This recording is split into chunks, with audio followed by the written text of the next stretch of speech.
अस्सलाम वालेकुम रहमतुल्लाहि व बरकातुहू। नाज़रीन कैसे हैं आप? अल्लाह ताला आपको ढेरों सारी खुशियाँ अता फ़रमाए और अल्लाह ताला आपको सेहत और तंदुरुस्ती के साथ नवाज़े। नाज़रीन आज जिस टॉपिक पे मैं बात करने लगा हूँ वो टॉपिक सिर्फ़ और सिर्फ आपकी डिमांड पे बना रहा हूँ।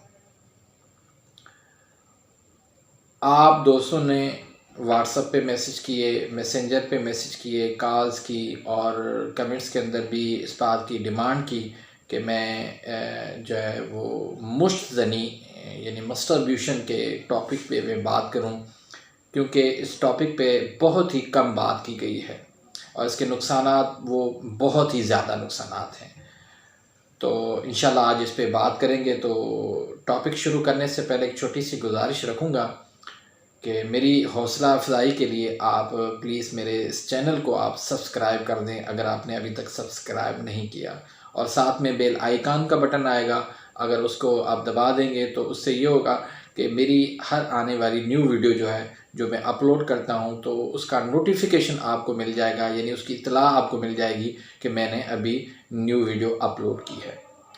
तो इसी तरह लाइक के बटन को भी आप दबा दें और अगर वीडियो पसंद आती है तो आप इसको शेयर भी किया करें व्हाट्सएप के ग्रुपों के अंदर या दूसरी फेसबुक के ग्रुप्स के अंदर भी, दोस्तों के साथ भी। और इसी तरह कोई राय देनी हो, कोई मशवरा देना हो या वीडियो आपको अच्छी लगती है तो उसके हवाले से भी कमेंट्स के अंदर ज़रूर बताइएगा।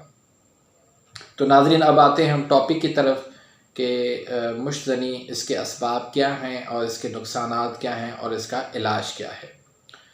तो नाज़रीन देखें, सबसे पहले हम शरई हवाले से बात करेंगे कि अल्लाह के नबी सल्लल्लाहु अलैहि वसल्लम ने फरमाया कि इंसान अपनी जिनसी ख्वाहिश जो है वो सिवाय बीवी के और कोई रास्ता उसके पास नहीं है, यानी सिर्फ बीवी के साथ जो है ना अपनी जिनसी ख्वाहिश पूरी कर सकता है, बाकी इसके अलावा कहीं पर भी वो जिनसी ख्वाहिश पूरी नहीं कर सकता। इसके अलावा कोई रास्ता उसके पास नहीं है और जो भी रास्ता है वो गलत रास्ता है। और देखें ये क्यों होता है, जब शादी लेट से होती है नौजवानों की तो फिर उसमें ये मसले आ जाते हैं। फिर उसके अलावा माहौल इस तरह का मिलता है जिसमें उसको अकेलाई मिलती है नौजवान को, तब भी ये अमल कर लेता है। जब उसको ऐसे दोस्त मिलते हैं तो भी उनके साथ रहने से ये अमल हो जाता है। या फिर ये होता है कि वो इंटरनेट पे यूट्यूब पे मुख्तलिफ़ किस्म की वीडियोस देखता है या पिक्चर्स देखता है या फिर किसी लड़की से बात करता है तो फिर उसकी जो दिल के अंदर वो लज्जत, वो तेज़ी आ जाती है, तो फिर ये अमल वो कर बैठता है।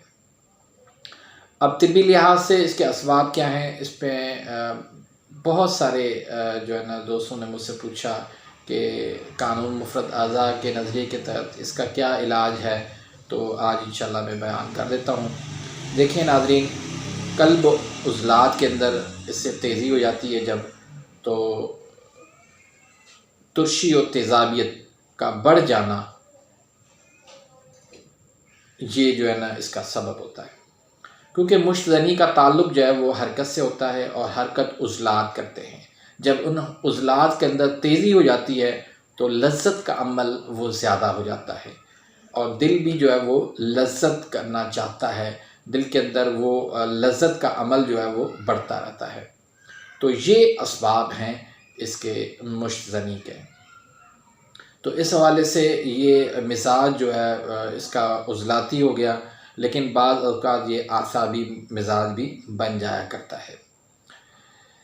तो नुकसान इसके क्या क्या हैं? बहुत ज़्यादा नुकसान है मोहतरम भाइयों, नाज़रीन, बहुत ज़्यादा नुकसान है, बहुत ज़्यादा नुकसान है। इतने नुकसान हैं कि मैं अगर बयान करना चाहूँ तो ये वीडियो बहुत ज़्यादा लंबी हो जाएगी, लेकिन मैं सिर्फ चंद नुकसानात आपके सामने रखना चाहता हूँ। उसमें एक नुकसान ये है कि इससे कमर में दर्द हो जाता है, क्योंकि कमज़ोरी हो जाती है तो कमज़ोरी से फिर कमर में दर्द लाने लगता है मुसलसल। इंसान जो है वो लागर और कमज़ोर हो जाता है, बिल्कुल सूख जाता है,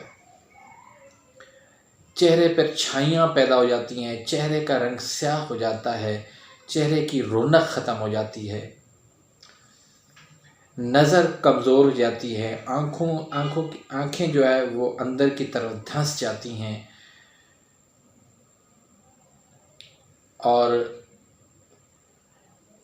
गंजपन हो जाता है, बाल उसके झड़ जाते हैं, ख़त्म हो जाते हैं, बाल गिर जाते हैं, तबीयत के अंदर चिड़चिड़ापन आ जाता है, हर वक्त गुस्से में रहना, टांगों में कमज़ोरी पैदा हो जाती है, फिर हर वक्त थकावट और सुस्ती वाली कैफियत, जैसे बुखार वाली कैफियत हो, फिर हर वक्त मुख्तलिफ़ किस्म की जो है ना वो नेगेटिव सोचें उसके अंदर आ जाती हैं। हमेशा वो नेगेटिव ही सोचेगा, वो नेगेटिव जो है ना अमल करने की कोशिश करेगा। माली खुलिया का मरीज़ हो जाता है और फिर दिल की धड़कन भी उसकी तेज़ हो जाती है, खून की कमी हो जाती है, कब्ज़ का मरीज़ बन जाता है, गैस हो जाती है, फिर तेज़ाबियत हो जाती है, कानों से सुनाई वो कम देता है और या फिर कानों में जो है वो टन टन की आवाज़ें आने लगती हैं, घंटी की आवाज़ें आने लगती हैं, जिसको टिनिटस भी कहते हैं। हाफ़िज़ा बहुत ज़्यादा कमज़ोर हो जाता है, ख्वाब याद नहीं रहते, चीज़ें रख के वो भूल जाता है, सबक याद नहीं होता, स्टडी उससे नहीं होती, फिर नफ्स का टेढ़ापन हो जाता है, नफ्स जो है लागर और कमज़ोर हो जाता है, नफ्स जो है वो पतला हो जाता है, नफ्स जो है वो छोटा हो जाता है, नफ्स की साइज़ सिकुड़ के वो छोटी हो जाती है, नफ्स की शरियानें वो कमज़ोर हो जाती हैं, शरियानें जो है पूरे जिस्म की वो सिकुड़ जाती हैं और इंसान जो है वो बिल्कुल सूखा पतला सा बन जाता है। तो ये नुकसानात हैं और इसके अलावा भी बहुत सारे नुकसानात हैं, लेकिन ये चंद मैंने आपके सामने बयान किए हैं। तो अब मैं इसके इलाज आपको मैं बता देता हूँ कि इसका इलाज क्या है। तो इसके लिए आप शेर अशर ले लें, यानी अक का दूध ले लें 1 तोला, मगज़ जमाल गोटा ले लें 6 माशा और वेज़लिन ले लें आप 20 तोला। पहले आप जमाल गोटा को खाल कर लें अच्छी तरह से, फिर उसमें अक का दूध मिला के उसको रगड़ें। उसके बाद वेसलीन गरम करके थोड़ी थोड़ी डालकर खल करते रहें। जब तमाम जो है वो वेज़लिन जो है वो ख़त्म हो जाए तो बस ये तैयार हो गया है। अब इसको जो है आप इसमें से 2-3 कतरों की मानिंद, यानी 2-3 कतरे जिस तरह होते हैं, इतना जो है लेकर आप नफ्स को लगाएं। अगर जिस तरफ मुड़ा हुआ है तो उस तरफ लगाएं, तो इंशाल्लाह इससे वो मुश्तज़नी करने से बाज आ जाएगा, वो मुश्तज़नी नहीं करेगा। और खाने के लिए आप जो है ना उनको दें आप मिर्च स्याह 6 माशा, नुस्खा नोट कर लें। रेवित खताई 1 तोला, खौलिन जान 1 तोला, जंजबील 1 तोला और घी 2 तोला, देसी घी 2।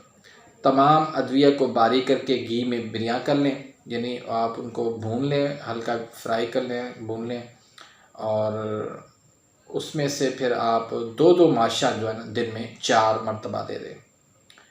और फिर इस हलवे को जो है आप कपड़े में बांध कर इसको हलवा बना लें आप, और हलवा बना के फिर इस हलवे को जो है ना आप कपड़े में बांध कर इसको उज़ू तनासल और इर्द गिर्द जो है इसको आप टाकोर करें। इंशाल्लाह आप जो है ना इसका इलाज करेंगे तो चंद दिनों के अंदर ही ये मरीज़ जो है वो मुश्तनी से वो बाज आ जाएगा और इंशाल्लाह उसकी सेहत भी जो है वो आस्ते आस्ते बहाल होना शुरू हो जाएगी।